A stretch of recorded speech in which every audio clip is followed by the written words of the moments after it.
इस वीडियो को देखने के बाद आपका गुस्सा और आपके दुश्मन बिल्कुल ख़त्म हो जाएंगे दोस्तों। तो आज के इस वीडियो में पार्ट 2 वीडियो में दिखा रहा हूँ अलीगढ़ वाली माँ वैष्णो जी का। वीडियो पूरा देखें, चैनल को सब्सक्राइब करें हमसे जुड़ने के लिए। चलते हैं। ये पता है, लेकिन फिर भी सबके लिए गुस्सा कैसे भाई? फिर हम भगवान से नफरत कर रहे हैं, भगवान से प्यार कर रहे हैं? ये तो व्यर्थ काम है और ये तो बहुत ही बेकार सोच है। यहाँ सर्दी गर्मी ना चल रही। सुनो मेरी बात पहले ध्यान से। ठंडे कोई नहीं पड़ता है, ये बात हमेशा ध्यान रखना, ठीक है? सबको अपने अपने टाइम पे ऐसी गुस्सा आती है कि वो दूसरों को भी नहीं देख। और मेरे से ना झूठ बोलने का कोई वो मत रखना, क्योंकि मैं सब चीज से वाकिफ हूँ। कहते हैं जो भगवान से वाकिफ होता है उसको किसी चीज से वाकिफ होने की जरूरत नहीं होती है ना। तो मुझे देखो, ऐसा नहीं है। सब सब के सब कोई भी इस धरती पे आया है, उसने शरीर का जो भी दुख है वो भोगा हुआ, चाहे वो राम जी हो, चाहे वो कृष्णा जी हो। हर एक चीज मैं बताऊंगी अभी, ठीक है? चाहे वो इतने, उन्होंने जितने जन्म लिए हैं ना, किस युग में दुख नहीं पाया मुझे बताओ? और क्या छोड़ के दुख पाया? जो तुम लोगों के लिए दुख है ना, वो उनके लिए सुख था। बताऊं किस प्रकार? बुद्ध जी ने अपना परिवार छोड़ दिया। अब इसका अर्थ ये मत समझ लेना मैं छोड़ नहीं कह रही हूँ। हाँ चलो, मैंने ये बोला था गुस्से में नहीं रहना चाहिए, तो इसका मतलब ये नहीं है कि हंसना चाहिए। इसका अर्थ है कि शांत रहना चाहिए। अब कलयुग के बारे में सुनो, जो आज से शुरू होने वाला है, और शुरू बहुत पहले हो चुका है, लेकिन हमें नहीं दिख रहा है। जैसे कि अब देख लो, कोई भी ऐसा बंदा नहीं है जिसको बीमारी ना हो, कोई भी ऐसा इंसान नहीं है, कोई भी ऐसा मनुष्य नहीं है, चाहे वो छोटे से लेके बड़े को ले लो, चाहे बड़े से लेके छोटे को ले लो, कोई भी। और पहले के उसमें देखा जाए तो कोई भी रोग, कोई भी कैसी भी चीज इतनी नहीं होती थी, और अगर होती थी तो उसका पूरा पूरा समाधान होता था। और पूरी, कहते हैं ना कि सब कुछ जानते होने के बाद तब करी जाती थी। यानी कि पहले के लोग कर्मों पे ध्यान देते थे, फल पे ध्यान नहीं। जैसे अर्जुन को यही समझाया गया था, यही बतलाया गया था कि युद्ध कर, ना तू मारने वाला ना ही तू मारने वाला है और ना ही तू जिलाने वाला है। सब कुछ मैं ही हूँ। देखो, सबने ये बोला, बुद्ध भगवान आए, चाहे मसीहा जी आए, चाहे कोई भी आया सही, सबने, किसी ने ये बोला मैं अल्लाह का पैगंबर हूँ, किसी ने ये बोला कि भाई मैं उनका जो भी वो संदेश देना चाहते हैं उनका वो भक्त हूँ, किसी ने ये बोला कि मैं बेटा हूँ। लेकिन एक अकेले कृष्ण जी ऐसे हैं जिसने ये बोला कि मैं ही भगवान। ऐसा कौन है जिसने आकर के धरती पर बोला कि मैं ही भगवान हूँ, और होने के साथ साथ सबको पता भी चलवाया? उसका कारण ये था कि अगर मैं हूं तो फिर राक्षस भी खड़ा होता है, और उसका समाधान मैं हूं। ये सब दिखाने के लिए।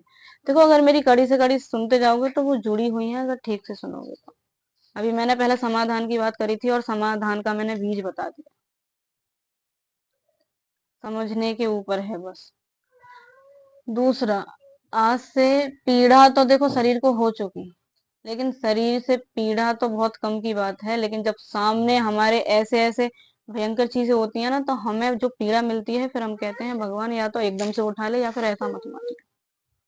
होता है कभी कभी किसी का कुछ देखते हो बहुत ज्यादा खतरनाक, तो कभी ना कभी किसी ने मन में बोला होगा कि भगवान एकदम से उठा लियो, लेकिन इस तरीके से ना करिए। हम्म, यही होता है ऊपर जब नरक को देखा जाता है। एक बार भेज दे, अगली बार से मैं ऐसा कुछ करूंगा ही नहीं, और बहुत सारी चीजें सुधारूंगा। इनको नहीं, इतनी देर में क्यों बोला? जब तुम्हें नहीं आ रही, नहीं आ रही। ठीक है, टाइम बताओ मुझे, है ना? नहीं, अब मैंने तो इतना समय लगाया, तुम्हें भी तो देना चाहिए। कोई बात नहीं, दे दूंगी। कोई बात नहीं, ठीक है। अच्छा, ठीक है, ऊंची कर लूं, ठीक है। इतनी भी ना है मेरी। नहीं, अब तो मैंने बोलने की कोशिश करी थी, लेकिन मैं बता रही थी इतनी भी नहीं है मेरी। चलो ठीक है।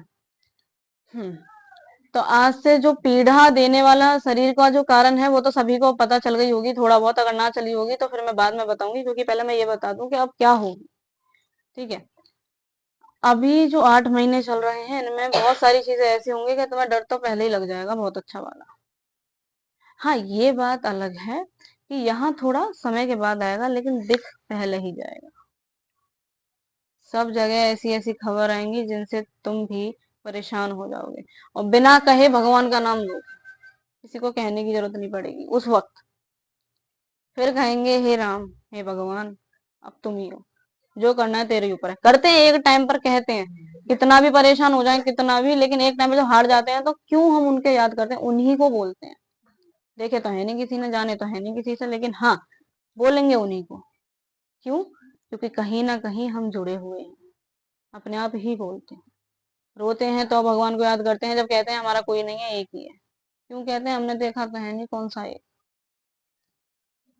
सही मानो तो यही है, और गलत मानो तो तुम फिर अगर विश्वास के साथ नहीं कहते हो कि वही है। आ रही है ना आवाज? हाँ, ठीक है। अब बारिश घमाघम बहुत ज्यादा हो जाएगी, धीरे धीरे ये चीजें बढ़ती जाएंगी। दूसरा, सबसे बड़ी प्रलय जो होगी वो पानी और जल के कारण होगी, बस सिर्फ और सिर्फ। बाकी जो होगा वो होगा, क्योंकि पानी आएगा तो फिर सारी ही चीजें हो जाएंगी, सब चीजों में फैलेगा, तो सब चीज तहस नहस होंगी। मानोगे तो भी होगा, नहीं मानोगे तो भी होगा। कोई किसी को वो नहीं रहेगा।